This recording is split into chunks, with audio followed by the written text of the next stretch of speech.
दोस्तों, आप सभी का बहुत बहुत स्वागत है हमारे YouTube चैनल मिस्टीरियस भारतवर्ष पे। आशा करता हूं कि आप सब बहुत अच्छे होंगे। हमारा देश भारत प्राचीन काल से ही न जाने कितनी अलौकिक, चमत्कारिक और दिव्य घटनाओं का साक्षी रहा है। उन्हीं में से एक घटना है बाणगंगा के बनने की। बाणगंगा एक पानी की टंकी है जो मुंबई शहर के मलाबार हिल क्षेत्र में हिंदू वाल्केश्वर मंदिर परिसर का हिस्सा है। इस टैंक का निर्माण 1127 ईस्वी में हुआ था। ठाणे के सिलहारा राजाओं के दरबार में मंत्री लक्ष्मण प्रभु द्वारा किया गया था। इसका पुनः निर्माण फिर से 1715 ईस्वी में किया गया था, जिसे राम कामत के दान से वित्त पोषित किया गया था। तब से मुख्य मंदिर का पुनः निर्माण होता आ रहा है।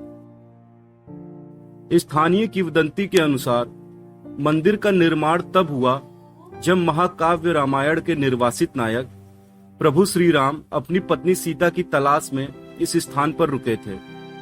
जैसा कि किंवदंती है, थकान और प्यास से उबरते हुए प्रभु श्री राम ने अपने छोटे भाई लक्ष्मण से पानी लाने को कहा।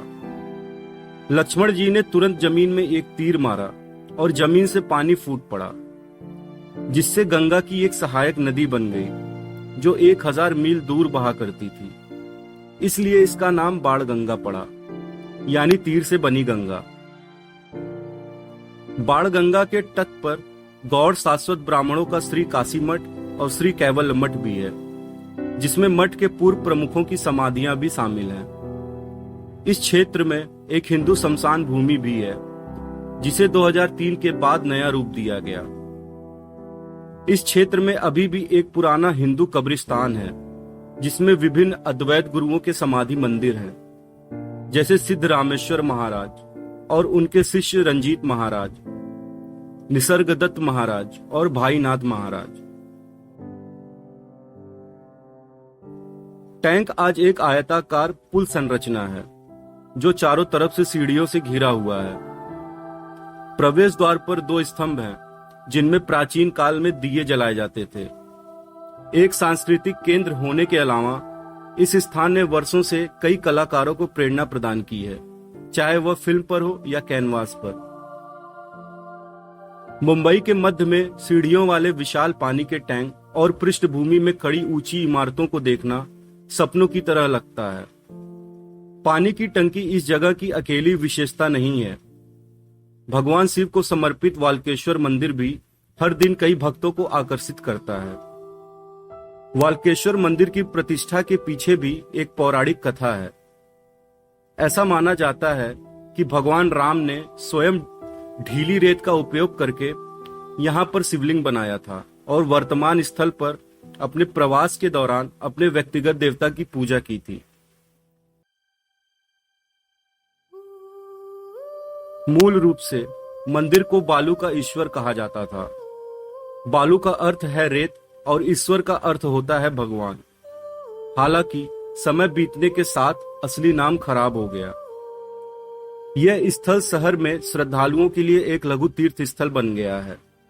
यहाँ छोटे छोटे मंदिर हैं, जिनमें ऋषि परशुराम को समर्पित एक मंदिर है और मंदिर परिसर के आसपास धर्मशालाएं भी शामिल हैं।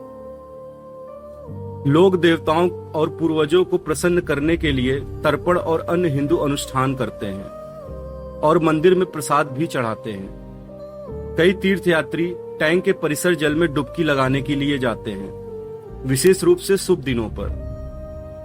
पानी की टंकी के बीच में एक बड़ा लकड़ी का खंभा है, जिस पर नारंगी झंडा लगा हुआ है। ऐसा माना जाता है कि यह खंभा देवताओं का एक तीर है।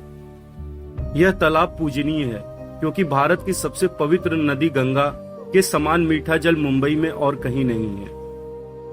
उत्तरी तट पर श्री कैवल्य मठ की शाखा है, जहां श्री कृष्ण और मां देवी भद्रकाली को समर्पित मंदिर है। यहाँ अद्वैत दर्शन के प्रतिपादक और श्री कैवल्य मठ के संस्थापक आदि गुरु गौड़पदाचार्य की एक प्रतिमा है। यहाँ श्री कैवल्य मठ के तत्कालीन स्वामी जी की कुछ समाधियां भी देखी जा सकती हैं। मठ में प्रत्येक वर्ष गणेश उत्सव बहुत धूमधाम से मनाया जाता है। मुख्य सड़क से निकलकर टैंक की ओर जाने वाली कई संकरी गलियां मंदिरों और पीले, लाल, गुलाबी, नारंगी और अन्य रंगों से सजे पुराने घरों से घिरी हुई हैं। दोनों ओर की दीवारें मरम्मत के विभिन्न चरणों में हैं, लेकिन उनमें एक खास आकर्षक गुण है। पौराणिक कथाओं, इतिहास और लोक कथाओं के दृश्य में चित्रित करने वाले रंगीन चित्र इन दीवारों को सुशोभित करते हैं, जो आपको मुंबई में बाणगंगा की विरासत से जोड़ते हैं। यहाँ की हवा नम और मोटी है और आपको अगरबत्ती या आवासीय रसोई में पकाए जा रहे भोजन की सुगंध का संकेत मिलेगा। धार्मिक मंत्रों की ध्वनि, आरती, मंदिर की घंटियों की ध्वनि और बतकों की चहचहाहट से वातावरण गूंज उठता है। जैसे ही आप सीढ़ियों पर बैठते हैं और अपने सामने होने वाली गतिविधियों को देखते हैं, आप खुद को इस शहर की वास्तविकताओं से बहुत दूर पाते हैं। बाणगंगा परिक्षेत्र मुंबई में बसा हुआ सबसे पुराना स्थान है, जो 9वीं शताब्दी का है। टैंक लगभग 115 मीटर लंबा और 40 मीटर चौड़ा है। सीढ़ियां भूरे नीले बसाल्ट पत्थरों से बनी हुई हैं। दोस्तों, फिर मिलेंगे किसी अद्भुत, ऐतिहासिक और पुरातात्विक स्थान के साथ। तब तक के लिए अपना और अपनों का ख्याल रखिए। आने वाली वीडियोस के नोटिफिकेशन के लिए चैनल को लाइक, शेयर एंड सब्सक्राइब करना ना भूलें। आपका दोस्त मिस्टीरियस भारतवर्ष एक बार फिर आपके लिए हाजिर होगा किसी नई यात्रा के साथ। तब तक के लिए धन्यवाद।